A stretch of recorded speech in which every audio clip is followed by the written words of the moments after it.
क्या आपने संतरे की खेती के बारे में सुना है? और संतरे की खेती कैसे की जाती है आपको पता है? और संतरे की खेती के लिए किस प्रकार की जमीन अच्छी रहती है? और संतरे की खेती करके कैसे कमा रहे हैं लोग करोड़ों रुपए? तो दोस्तों, आज के इस वीडियो में संतरे की खेती के बारे में बताने वाले हैं। संतरे की खेती की शुरुआत होती है गर्मी के जून, जुलाई और ठंड के समय में फरवरी से लेकर मार्च के महीने में इसके बगीचे के लिए मिट्टी तैयार करने से, जिसके लिए सबसे पहले बगीचे को एक एडवांस ट्रैक्टर की मदद से अच्छे से जोत लिया जाता है। लेकिन यहाँ मैं अपने रिवीजन के लिए बता देना चाहता हूँ कि आप हर गली मोहल्ले में इसकी खेती नहीं कर सकते। इस संतरे की खेती के लिए उसके मिट्टी का पीएच 6 से 8 होना चाहिए और वहाँ का तापमान 17 से 20 डिग्री सेल्सियस होना चाहिए। खेती के लिए बगीचा तैयार हो जाने के बाद बारी आती है इनके छोटे छोटे पौधों को मंगवाकर उसे रोपने की, जिसमें सबसे फेमस नागपुरी पौधा होता है और इसके एक पौधे की कीमत 20 से 30 रुपए के बीच होती है, जिसे किसान भाई अपना खून पसीना एक एक करके अपने हाथों की मदद से ही रोकते हैं। और हर पौधे के बीच में कम से कम 6 से 8 फीट का गैप रखा जाता है।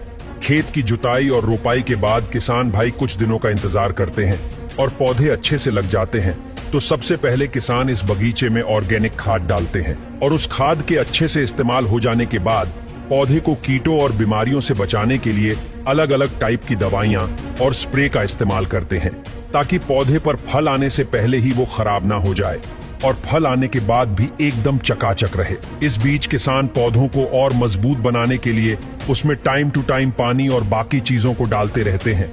और ऐसा करते करते जब करीब 4 साल बीत जाते हैं, जी हाँ, सही सुना आपने, 4 साल, और तब कहीं जाकर इस पौधे पर फूल आने शुरू हो जाते हैं। पहला, जब इनमें फूल आना शुरू हो जाता है तब किसान इन पौधों पर एक ऐसा स्प्रे करते हैं जिससे कि इस पर ढेर सारी मधुमक्खियां आनी शुरू हो जाती है और फूल के साथ परागण करती है, जिससे पौधे पर लगा फूल मजबूत हो जाता है। फूल आने के बाद किसानों के चेहरों पर खुशी होती है और दिमाग में नए काम की चिंता भी, क्योंकि उन्हें इन फूलों की देखभाल किसी छोटे बच्चे की तरह करनी होती है ताकि ये टूट ना जाए और ना ही मुरझा जाए। यही फूल जब धीरे धीरे बड़े होते हैं तो ये सबसे छोटे गोल गोल और हरे हरे होते हैं। फिर धीरे धीरे इनका साइज बढ़ता चला जाता है और ये भगवा कलर के हो जाते हैं।